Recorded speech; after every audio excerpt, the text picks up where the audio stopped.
Yeah, man, I'd like to welcome y'all to the Chicago Millionaire Real Talk Radio Show on Intellectual Radio, iHeartRadio.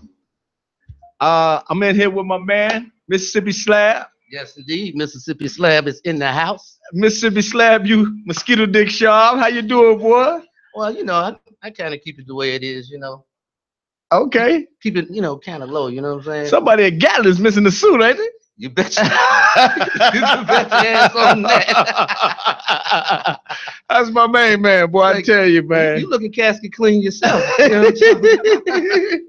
Yeah, I went to Gatlin's, man. I stole a suit, man. But tell me, man, how your week been, brother? Oh, man, my week has been awesome, man. I live every day just for this Thursday. You know what I'm talking about? Okay, okay. Are you as excited as I am?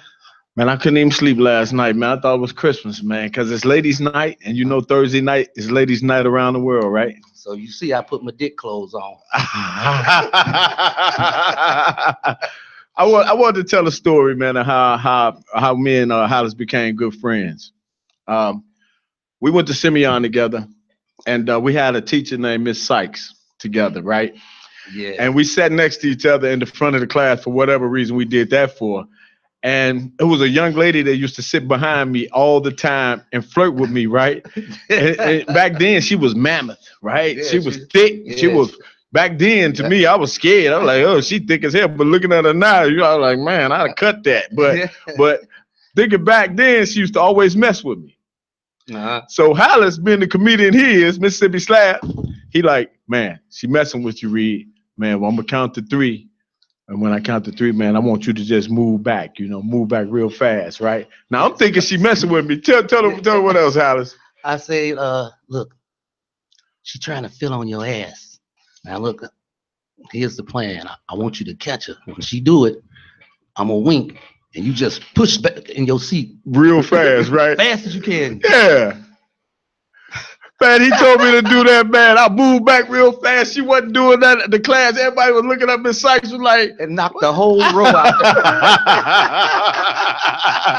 That's still a classic today. You know? That's a classic, man. We were 15, 16 years old when we did that, man.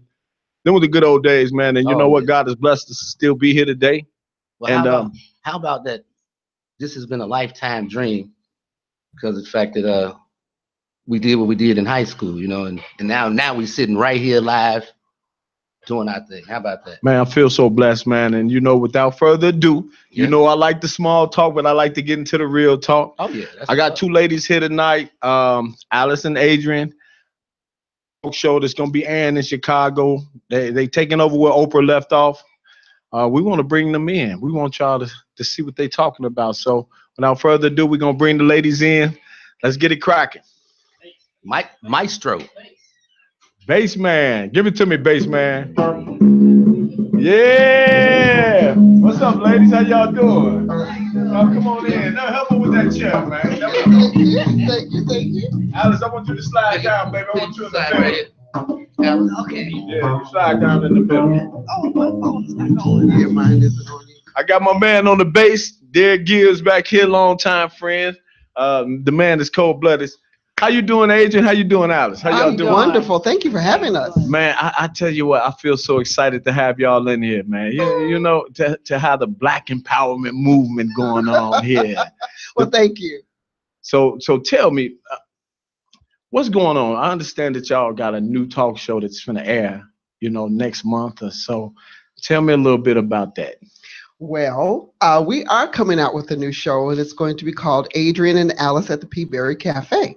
And we actually start taping next month on October 22nd. Right, October 22nd, we're going to be taping. Yes. And the show actually premieres on YouTube on November the 15th. Yes. Okay. Yeah. Tell me, give me the contents of that. What's going on with it? I mean, everybody got a talk show. What makes it so special? Well, what makes it so special is because we are 2 African-American women that are coming together.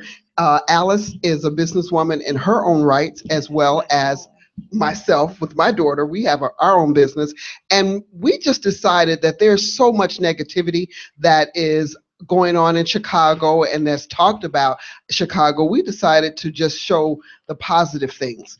And so we're going to go out. And we have a segment that we're going to be doing. We segment, which is Adrian Alice Knows Chicago. So it's completely about Chicago and the surrounding area. So we're going to be out there. We're going to be out there on the street talking to people. We just got through talking to some people on the Hyde Park. We just had a photo shoot, which was really fun. That was great. Nice. Photo shoot. Yeah, we did a photo shoot Monday. Okay. Yeah. I saw some of the pictures. Were those the pictures that I stole off the internet? But y'all two together? No, because we just got those. We just got those last night. Because I had on the white. Was it white? Y'all had on jeans and stuff like that? That was the first photo shoot. That was the first photo shoot. Yeah, so that was over at the lakefront on 39th Street that we did that one. That was fun, too. I'm so excited about that. I am, too. We're very excited. I'm excited because, you know, when we turn on the news in Chicago, if you like I am, you wake up Monday morning and you turn to CLTV and you look at the body count. You like, okay, 12 people shot, 8 people killed. That's not the Chicago that we know about. Right. No. You know, and that's what my show is all about. I'm highlighting the positivity. Yes. You know, and I'm empowering Black women on my show because I can't get the brothers to come out, man. I can't turn down, put the beers down, man, and come on talk about what's real, man. You know? Yeah, this show must be hot because I'm over here sweating like I just broke out of jail.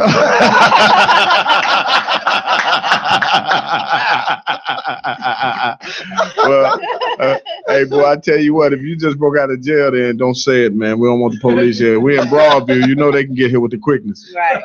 Keyword like. So, Alice, tell me, you reached out to me and you wanted to interview some young ladies that I had about coming on your show, about it's complicated. Right. And what sparked your interest in that? It's complicated. Well, it's a show about all the women and how you explained it to me. So that's why I reached out to you. Well, actually, Rob, who has a show here, Jaw Jacking on Sunday. That's right, Robert Orr. Cuzzo, what's up, boy? Robert Orr, what's up, baby? Yes, sir.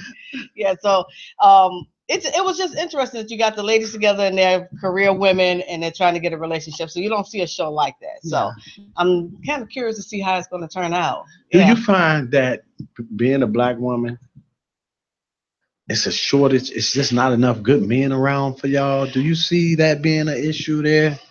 I don't. As a single woman, I don't see it. I think it's just finding someone that's for you. Right. Yeah. So who you vibe with. So, you know, he may not be for me, you may not be for me, he may not be for me, but it's somebody else. Hold on. Hold on. Stop the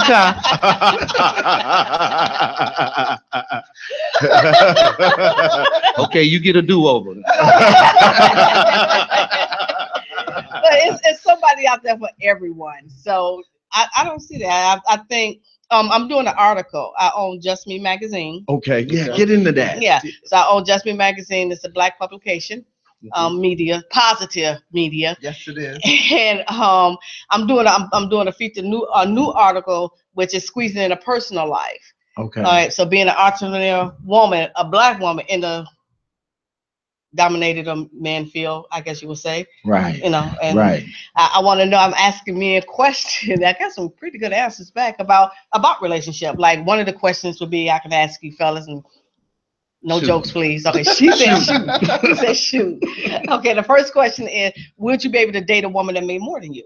Well, I actually date one that makes more than me. I actually date one that makes more than me right now. My wife, yes, she do. I'm not ashamed of that. Okay. But when we started, she didn't. But yeah, now she does, and she chop it up pretty good. So I appreciate that, baby. Hopefully you watching. Don't take that personally. You know what I'm saying? Swipe. Without a doubt. Without a doubt. And I make pretty good eggs, you know what I'm saying? Okay. So those are one of the questions. And the other question is, you know, if she owns her own business, what do you expect from her? What are your expectations from her? Because in a relationship, as anyone knows that when you're an entrepreneur, there is no sleep time. There's not. So no, right. if someone calls me at 3:00 in the morning and is actually about to make some money, I'm gonna get up. You're right. And I'm gone. Right. So, you know, so how do you expect her to handle you? You know, and then vice versa. So married women, because she's married, I asked her a question, what do you do when it's your husband? You know? You know, I what I find is that it's so much emphasis put on the money part. And not so much emphasis put on just the overall collaboration of the relationship. Because if you take the money out of it, most people who broke, you know what they say about broke people, man. They can't do nothing but what? Have sex and have fun. And that's what we have to stay when we get the money. You know, remember that, you know, it's not always about the money. Right. You know, and what happens is society and as a whole, they've strengthened the black woman. Yes. And then they've tried to deteriorate the black man. Right. Yes. They really have. Yeah. I would agree with that. Started. Yeah, I definitely would agree with that. And I feel that most black women can't handle that. Not y'all, but most of them, they look at it like, yeah, I got more than you. I don't need you, you know, but you need a man. Any woman that say they don't need a man is lying, I right? did a poem on that. This here, you got it? No, I don't have it with me. Okay, give me the but beat. It was just me. It's that I said it started off with I hate when women say I don't need a man, and I'm one who says I can't speak for all women, but for myself, I need a man. I need a man to hold me at night. I need a man to talk to me. I need a man to say I'm sorry. I need to say I'm sorry. So I need a man. Just got me a little tingle. So yes, I need a man. So I totally agree with you. Yeah. So I hate that saying. I do need a man. It seems like it's been overblown. Overblown with society trying to make our black women think that they don't need us. Right. You know? Well, the way they set it up, they give you public aid and then tell you to keep the man out the home. Ain't that crazy? Now that's crazy right there. It is. You can get Section 8, but you can't have a man in the house. You can't have a man in the house. That ain't even realistic. Right. And Because then, how do they get the kids? yeah. Right. And who fixed the toaster when it's broke? I've never met anybody who can fix a toaster. Right. I think you just go out and buy another one. That's yours. Okay. That's yours. So yeah, I think that it destroyed our black family. Yeah. I really do, man. And I think it was a strategic plan to do that. Of course it was. Because I remember my mom and my dad, they were together when they moved up here from Mississippi and Arkansas. I don't know how they met to this day. I wish one of my family members would tell me. But they moved up here and they bought a house in Roseland. This was when Roseland was predominantly Roseland was predominantly white in the 70s. Yeah. I had white neighbors. It was all white. And they sold the house. They bought the house for $800. It was black families. This was the black enrichment power movement that moved from the South. And then all of a sudden, nothing. You know, we've been reduced to rubble as a family. How do we get back to that? How do we get back to bringing the black family back strong? Anybody got the answer to that? Well, I'm sorry. You know, I think my daughter and I, we were talking about this on the way. I think that women need to build themselves up with their self-esteem. Because when you feel good about yourself and who you are, then you're not so inclined to put someone else down. Right. Or degrade someone. So I think it starts with the woman, you know, and the woman needs to work on herself. Because if I could just say this, I think that a lot of things that women are accepting of is because they have low self-esteem. Right. Would you say that comes from them not having a father figure around? Do you think that young women have a better grasp on life when they have their dads in their life? Well, it just depends on what kind of father he is. Right. Just because there's a man in the home doesn't mean he's good for the developmental stages of the child. Okay. You know, I just think that it is our duty as women when we are raising our daughters to pour into them their own wealth. Okay. You know, and who they are. Okay. And so, and I think that we could get away from all this, you know, how women of color hate on each other and they're so, you know, negative toward each other because something of you is missing. Right. You know, I go back to the Willie Lynch papers. You know, the Willie Lynch papers put the old man against the young man, put the light-skinned black against the dark-skinned black, the young, you know, and it still happens today. Still happening. Yeah. And it's been deeply embedded in us. Yes. Well, you know, I say, you know, and I agree with Adrian, but I say it starts with the man. Okay. All right. I said our men need to stand up for our community. Our men need to stand up for our women. Our men need to stand up for our children. Basically, our men need to stand up for us. Amen. So and if they can't do that, you know, and then the women, and on the second part of that, the women need to stop badgering the men. I agree. All right. Yeah. Because take me a step further with that. Give me an example of how women badger the black man Like, well, okay, you know, we can't instance. put all men in one box. Okay. Right? So that's badgering a man. You can't take all men and say all men are dogs. They're not. Right. Because unless you've actually been with every man in the whole world, Right. they're not. So that's badgering the man. That's, you know, and that's putting the man down. You know. Right. And you know, I find that like once a woman break up with a man, you know, and they have kids with him, you know, I got a lot of buddies, and they like, man, she won't let me see my son. And I hate that. I do not like that. I don't like that. And the kid struggles behind that. Yeah. And then one thing I notice is like once they take those boys away from their dads, the boys break bad quick. Can you talk about that? Do you see the same thing? I do. I see the same thing. I see that. I am a single mother. But I didn't do that to my child. Neither did I. And I'm gonna tell you, his father would not even have that. He wouldn't have that. He wouldn't have that. He would rather take me to court and have my son taken from me before I let him not be in the life. Amen. So the man, once again, it goes back to the man who needs to stand up. I don't want to say be a man, but you need to stand up. You got to be a man. You got to be a man. Say it. Because we take the high route. Yeah. What you got to say, Mr. Put the balls on me. That's why I'm straight up.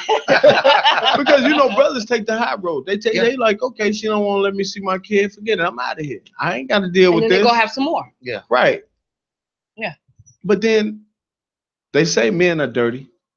They say all men cheat. But we cheating with women. Right. So can we put the women into that pile too? Can we pile them in with the same thing as men ain't no good type of deal? Women cheat too. Women cheat too. I would better at it, you know. They a little better at it, they right? Are better at it. They not me. I'm happily married. But was there a time, Adrian? I am not. You was a pro at it. I am no. Okay. She pleads the fifth. Okay. Hey, don't put it on the spot. I don't know what you're talking about. I gotta ask the tough questions, man. That's what they put me in the seat for. I gotta ask the tough questions. I don't do that no more. Right.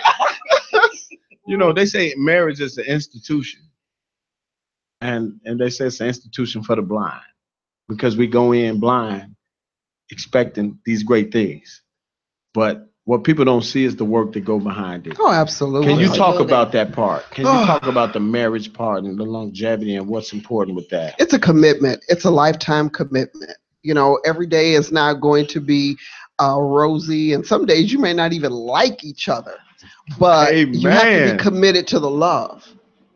You know, you have to be committed to the love, and you have to be committed to the bigger cause. My husband and I, we have a thing that it doesn't matter who makes what. It loses its identity once it hits that home. Right. And even in, you know, in one of the biggest arguments, we never bring up, you know, money or who brought what or who paid. It's all into one pot, and everything that needs to be dealt with is taken out of that one pot. So it has to be a commitment. You know, you're going to always see something that may look attractive to you, but you have to know what you're committed to. Exactly. Because the grass is not always greener on the other side. No, it's not. I want to rewind back. I want to go circle back to y'all talk show. Okay. All right. I want to go back to that. There's so much. It's so many places in Chicago that has fine dining. Yes. Has spas.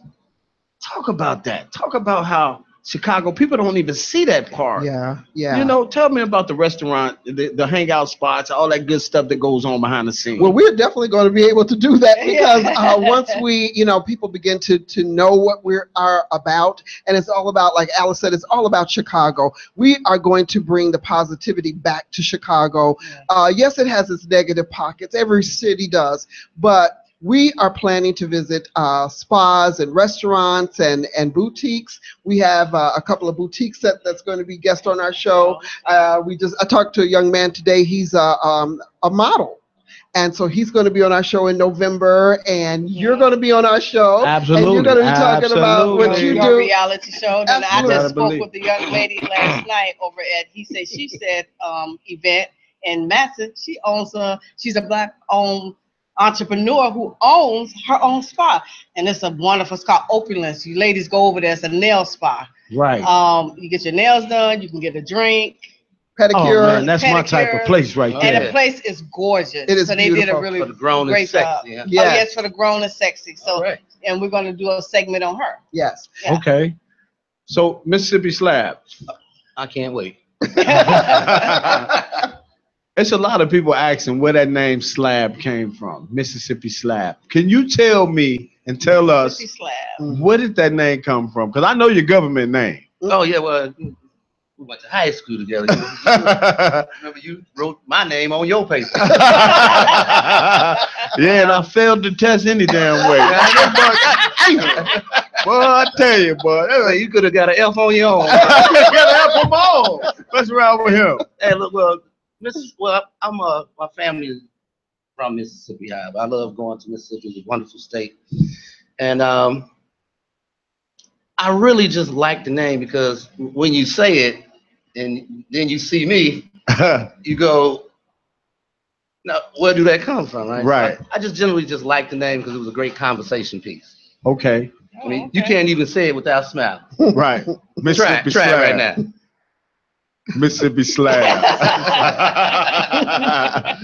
Well, man, I tell you what, Mississippi Slab, we've been fortunate enough to have the Queens of Real Estate last week, and now we got Alice and Adrian this week. Yeah.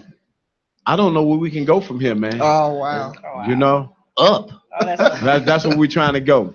So we want to take a break right quick, but I want to give it to my bass man back here. Give us a little bass before we go to break right quick, Take dear. it home. Yeah. We'll be back, y'all, in about 5 minutes. We're going to take a break right quick, and then we'll come back and finish talking to Adrian and Alice about relationships, business, and the Chicago Millionaire Real Estate talk show and all that good stuff. Okay. Yes, sir.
Welcome back to Chicago Millionaire Radio, Intellectual Radio. We taking calls 708-223-8953. Call in if you got any questions. You want to talk to Adrian and Alice and my man Mississippi Slab. I got my man Gibbs on the bass back there. We had a very interesting comment to come across the table during the break. Young lady asked a question. She wanted to ask about fathers, dads. Like once you break up with your woman, man, why you not taking care of your kids, bruh? Why are you so mad at her so you don't want to take care of your kids? Can y'all talk about that? Have you ever experienced that? Do you know anybody that's going through that? Wow. I tried it. Well, okay. You know what? Actually, that was my life. Okay. You know, my first husband and I, we separated and divorced, and because we were going through a separation and divorce, he decided not to be a part of my daughter's life. However, and this is what my daughter and I we were talking about on the way over here, it was important to me that I poured into her. I did not want her to grow up with a low self-esteem and seeking love and attention in negative places because he was not in the home. Okay. So I continued to just build up her self-esteem and tell her how wonderful she was, how smart she was, this, that, and the other. And yes, you know, men do. I don't know why.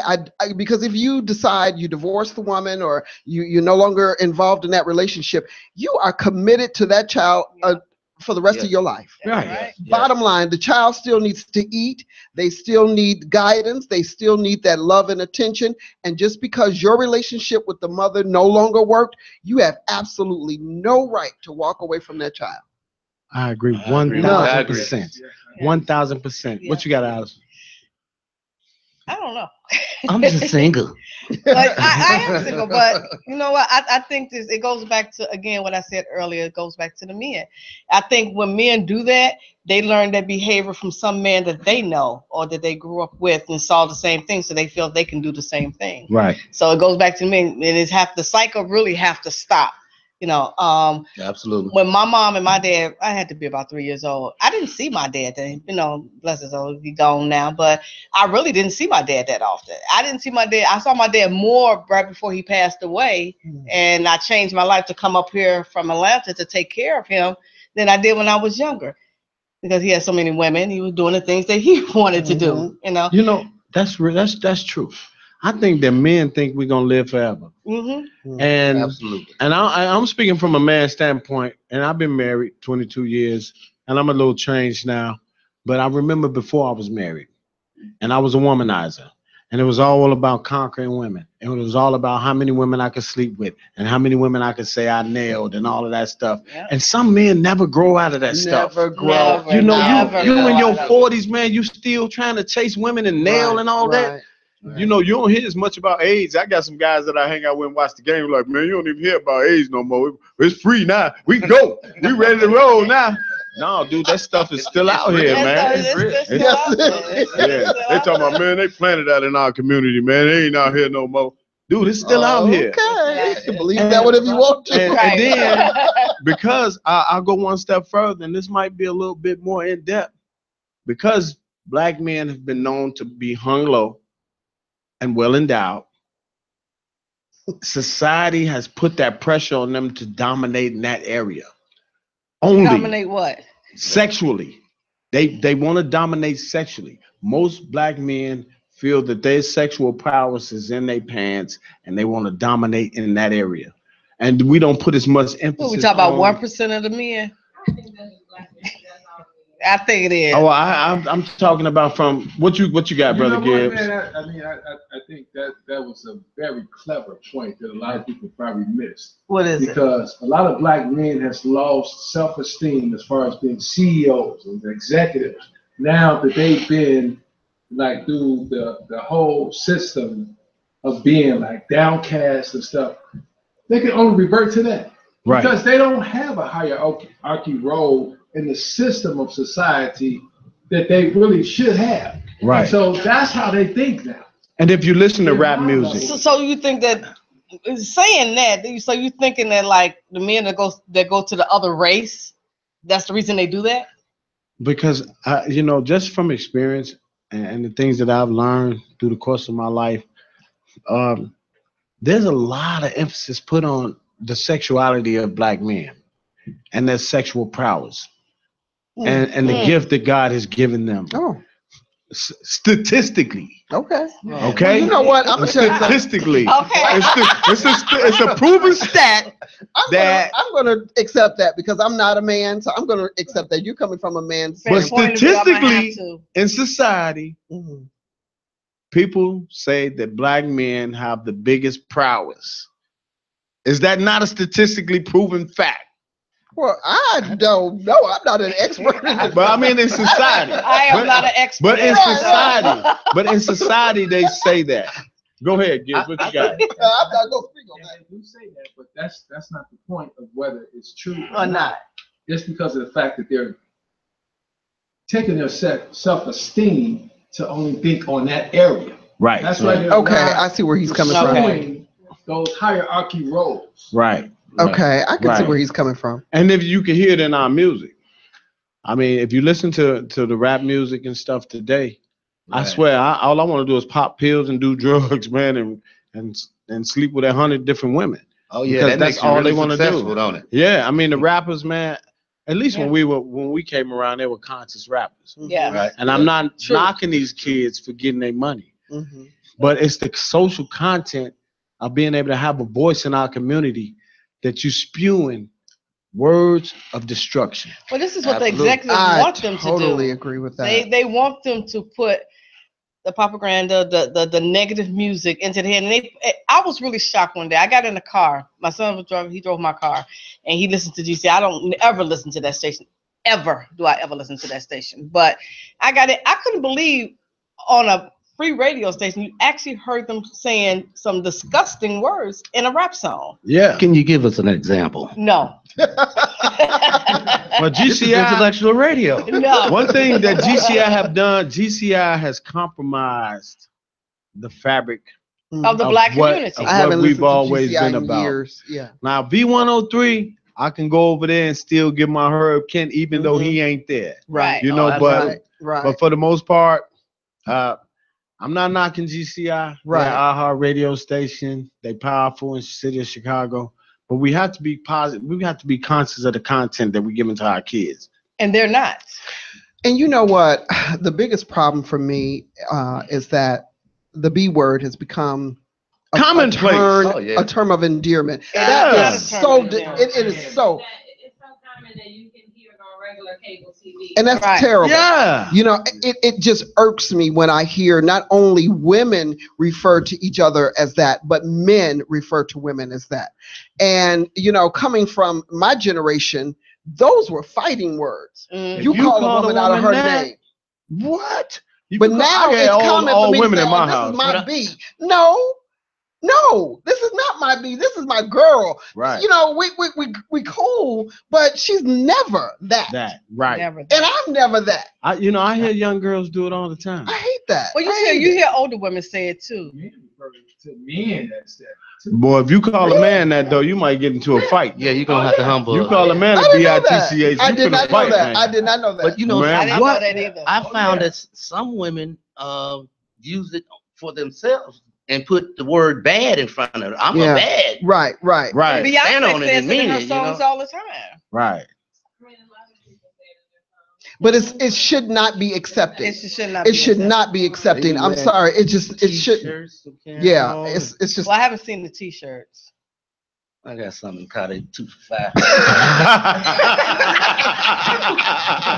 I wouldn't suggest you wear that.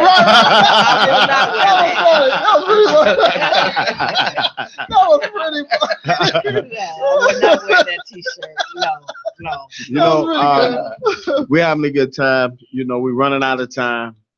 Yes. I want to thank y'all for coming out.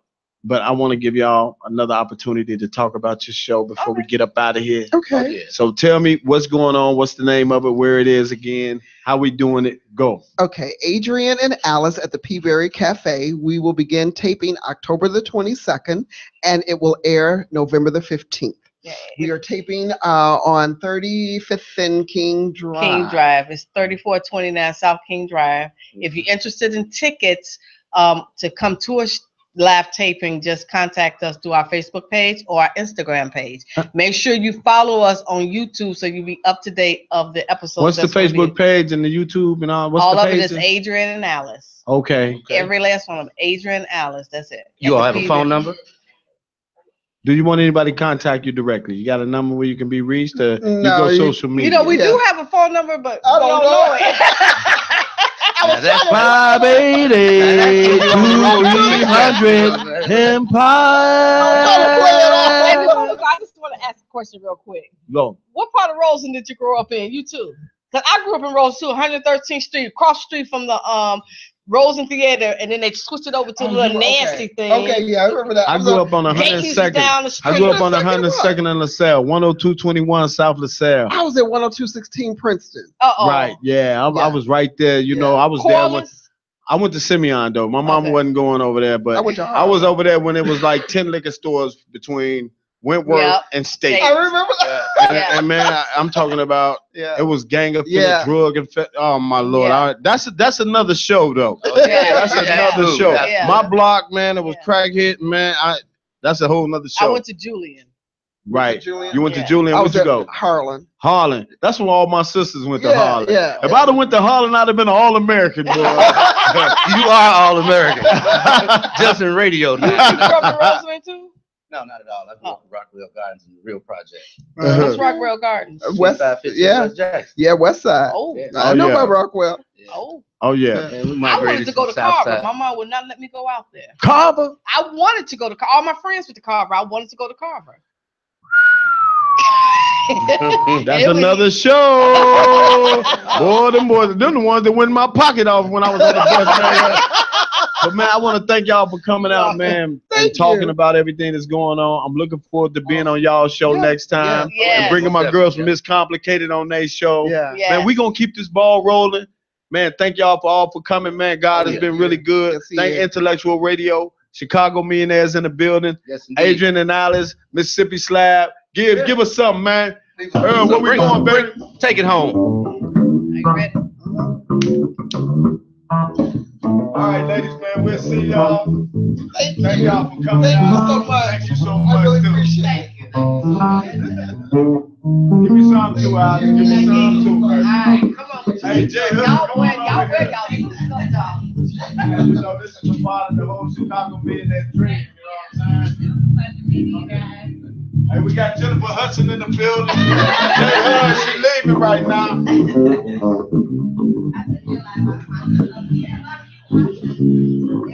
Come on, Slab. He said we gonna. All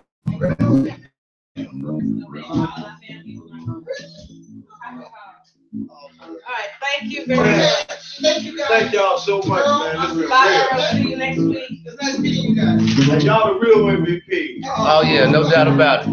That was beautiful. That was so. I can't wait to see this. Man.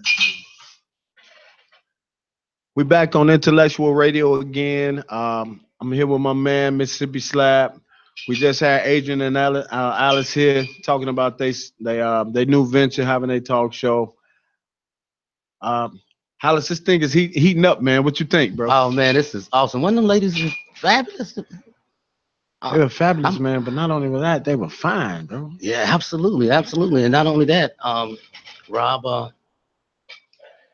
they only invited you to the show. I'm kind of put on this shit. You mosquito dick sharp, man. I mean, dang, man, you cleaner than Dick was when Hattie died. Well, man, I tell you what, I'm excited, man, about everything that's happening with us, man. Oh, yeah, man. It's awesome, man. It's a wonderful feeling. You know, God has been truly good to us, man. We want to, first of all, put God first in everything that we do. Absolutely. We'll be back next week. Yes, we got the MVP moms coming on. Tiffany, y'all going to be on here or what, man? Y'all coming or what? We bringing y'all back in. It's complicated coming, closing the month out. We got a whole lot of stuff going on. We're looking forward to continue to build this thing up with Intellectual Radio, iHeartRadio, Chicago Millionaires. Absolutely. My bass player back here in the back. What's My man Gibbs on the bass. He's coming every week with us, man, to give us that bass. Take us out of here, Gibbs. Yes, indeed.